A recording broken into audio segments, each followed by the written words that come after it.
Good morning, folks, and welcome to another great edition of Money Truth Moments with your very own Money Truth expert and whisperer, Judy Copenbarger. How are you today? I am absolutely fantastic. How are you doing? I'm doing fantastic, right? This is going to be a great show, folks, because we have wrapped up summer. And if you didn't follow the summer series, you need to go back and take a look. There's a lot of great content for summer that you can always apply to everyday life as well, too. But I am very excited at the fact that we are starting a new month, right? We're now in September, and we Hard want to to really start. believe. Can you believe it? It just flies by, right? And I think our next once we get to October, we'll have some special little treats for our listeners for sure and guests. So, folks, if you're not following Judy, please do so at judycopenbarger.today. All of her social media and resources are available on her website. Today, we're done with summer, and we want to talk about smart savings, like smart saving moves for the rest of 2025. That's going to be our topic. This may lead into multiple series stuff, but you need to stick around to find out. So what do you say we get started, Judy? Let's do it. All right. So let's start off by just saying, why is it this time of the year like so important for making financial adjustments? Oh, it's just there's time to course correct. We still have a whole quarter left and then some. Of course, got holidays in there, but there's time to get it right and we can finish strong. So when you talk about finish strong, is this for us that are just finishing off the summer? Some of us are still kind of in that summer mode and don't want to grow up and realize that no, summer's over. You got to get back to work, right? How do we transition that, like mindset wise? Like, what's a good way to transition? You just said it. It's mindset. It's like you choose, right? Every day you choose chocolate or vanilla. You choose, to live with vigor or to live with upset or to live with no energy. You choose, right? It doesn't matter what you feel like. It's what you choose. And so if you choose to finish strong, and by that I mean you finish the year and you go, that was a good year. Financially, I'm where I want to be. I saved more than I expected. I mean, that would be great. I did what I wanted to do. I didn't overspend. I was able to catch up. I put money into my retirement. The kids have what they need. We're saving for the house and we're almost there. Whatever the goals are that you have, when you finish strong, you look back and you say, yes, I did good. We really thrived, not survived that last quarter. So there's time now. You got 4 months left, right? There's time to get that done and finish well. So let's do that. What would you say in your experience? What are some of the common money mistakes people make, like as when summer ends and then fall begins? And I'm sure you've seen a lot, right? Yeah, just failing to plan. There's always room. There's always room to do more, better, different. More, better, different. And if you're always checking in to see how you can course correct and do a little bit, tweak a little bit, things like, meals in the summer is a little crazy. You have more company over. We just had a house full going for this whole Labor Day weekend. And so, you end up, okay, well, we had a busy day. We're tired. Let's just order in. Well, that takes a little bit more money, maybe not effort, but more money than it would be if we would have prepared that one meal. And so things like that you can plan for. Meals is a big one. And going into the fall, now that we get back into the routine, a lot of us, if you have kids are back in school, fall, schedule, finishing up the last quarter, whatever your business is, sometimes that's cyclical. But you get back into that routine. So meals, I think, is for most families is the big line item that has the most variability in it. Are we eating out? Are we eating in? Are we doing convenience foods? Are we preparing it ourselves, cutting up our own chicken? All the way down to little things like that. But there's always room.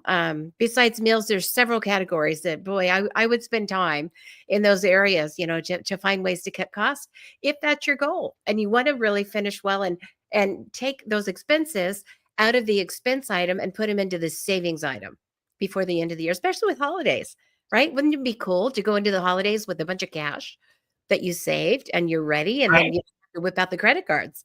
So why don't we What is just do that? Yeah.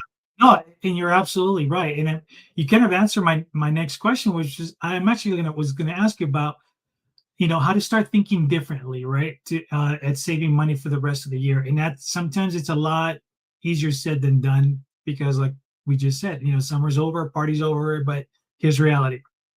Yeah. Well, meals is one, but there are other categories. a whole entertainment thing.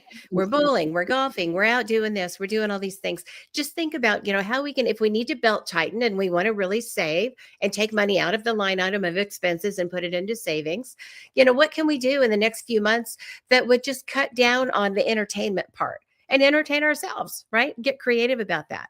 Another thing, subscriptions tend to go up in the summer. The kids are home. You're thinking, oh, let's watch more movies. Let's watch more fights or, whatever it is. So you subscribe to all the stuff on, if you think your phone, your device, the TV, all the things that you have, take the whole family together. You might have 3, 4, 5, 6, 8, 10 subscriptions. Do you really need them all? Was it for that one introductory deal where you wanted to watch that movie or that series? And now it's over and you're back, you're not going to have time anyway, right? You're back in your routine. So check the subscriptions, look at your credit card statement, look at your bank statements and see what subscriptions you have. You might not need all of those. And another one is utilities. Everything, the utilities. When we're home and everybody's on their devices and all that, you can imagine power goes up, but everything else, the AC's on a little more, all that stuff. So just think, okay, now that we're off to work, off to school, cut down your utilities by turning down your AC or turning up your heating during the day when you're gone. And if you have it where it's automatic and it comes back on an hour before you get home, great. Right. But if you don't have that, just dial it up, dial it down, and just add it to the list of other things that you do automatically every day. That can save so much money. Now, where we live, we have tiers for our power. There's gas and water and all those other things you can conserve. But the big cost in our area is electricity. And I think that's kind of a growing concern across the country.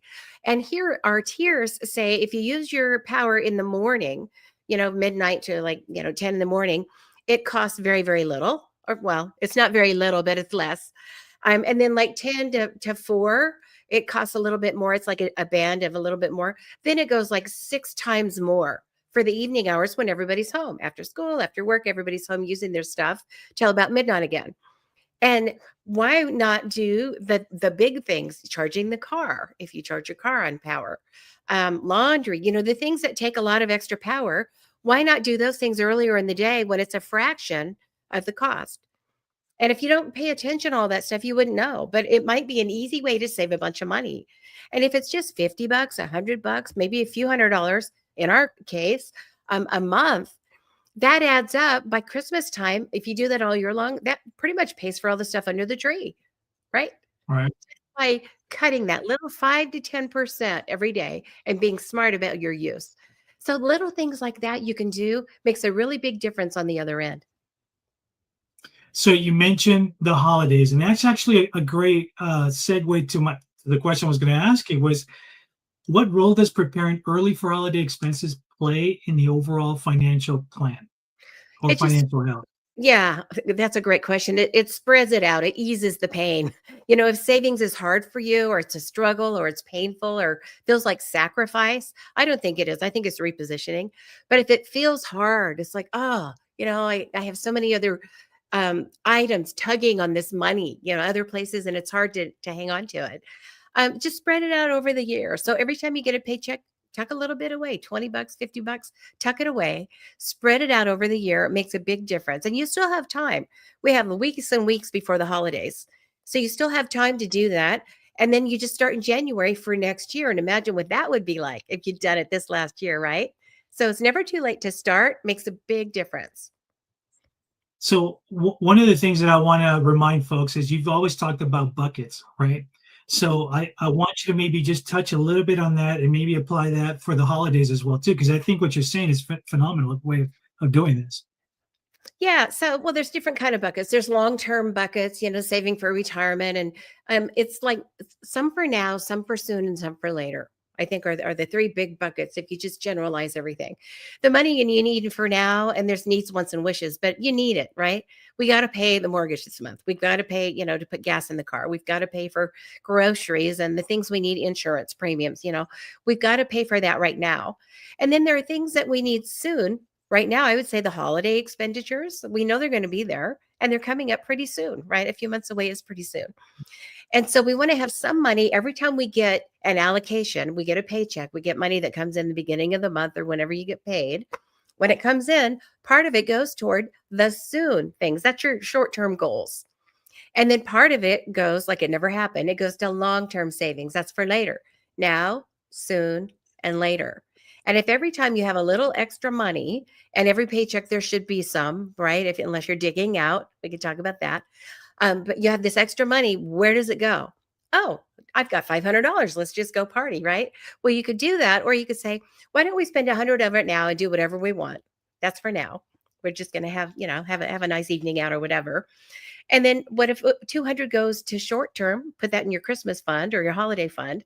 And then 200 goes to long term like it never happened. You'll thank yourself later. Really, your future self will thank you for having done that.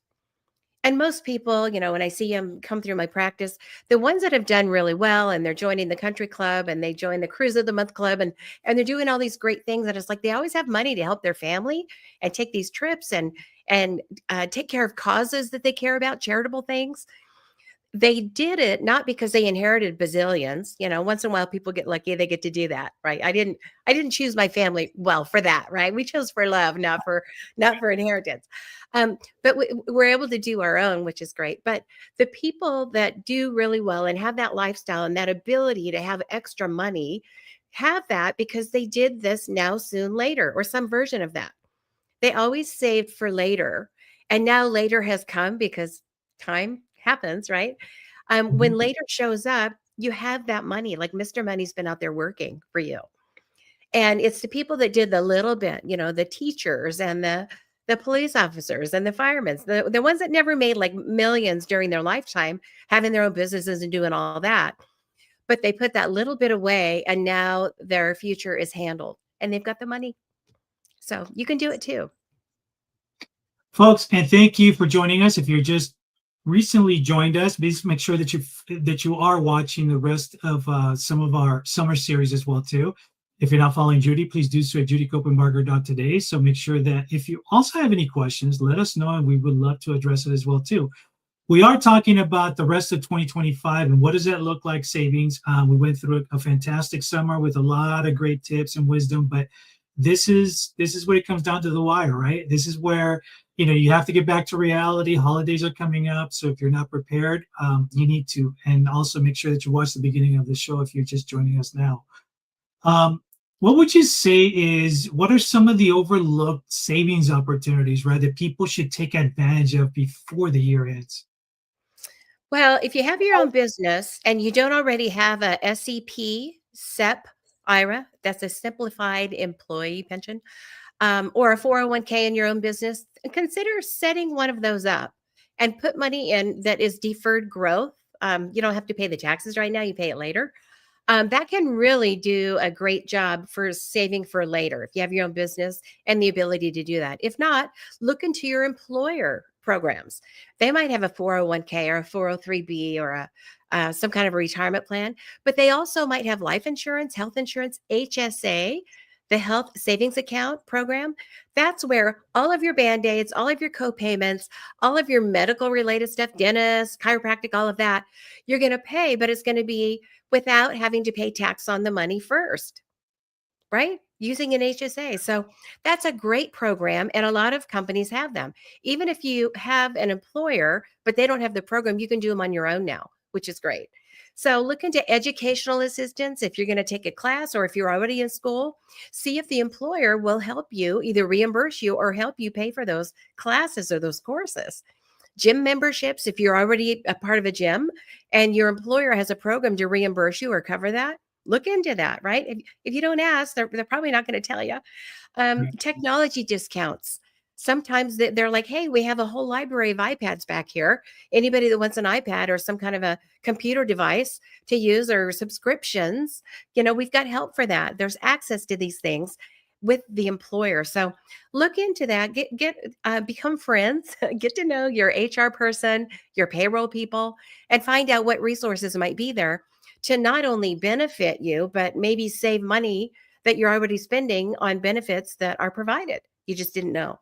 So check it out. A lot of things you can do Yeah, before year's end.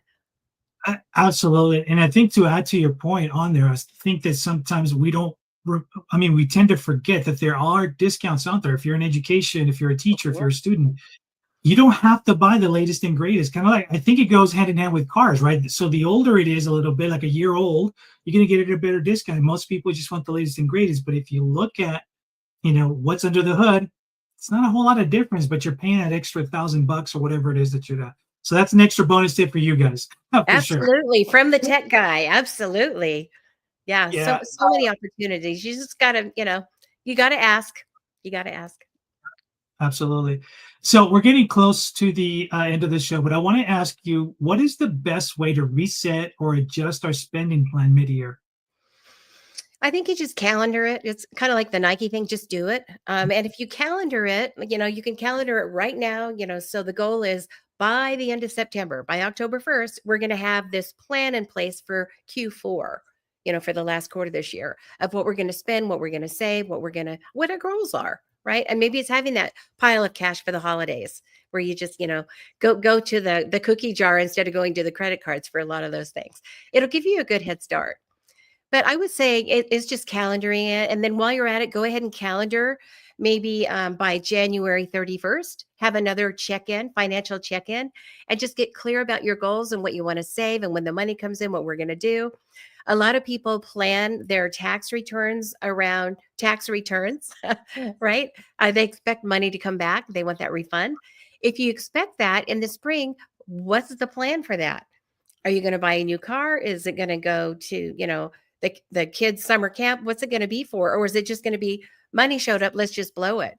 Well, you can be intentional and plan now for maybe first week of March, have a little check-in, financial check-in. Here's what we expect our refund to be. Here's how we're gonna allocate it. Some for now, some for soon, some for later. What would that be like, right? And I'll tell you, you will thank yourself later. If you do that every year for the next 5 years, 10 years, what will be out there, in your bucket, is probably going to surprise you, especially if you get it working correctly and allocated properly. It makes a big difference at the other end. So you can do it. Get it on the calendar and then just do it. Just do it, folks. And we are at the tail end of the show, so you guys know what that means.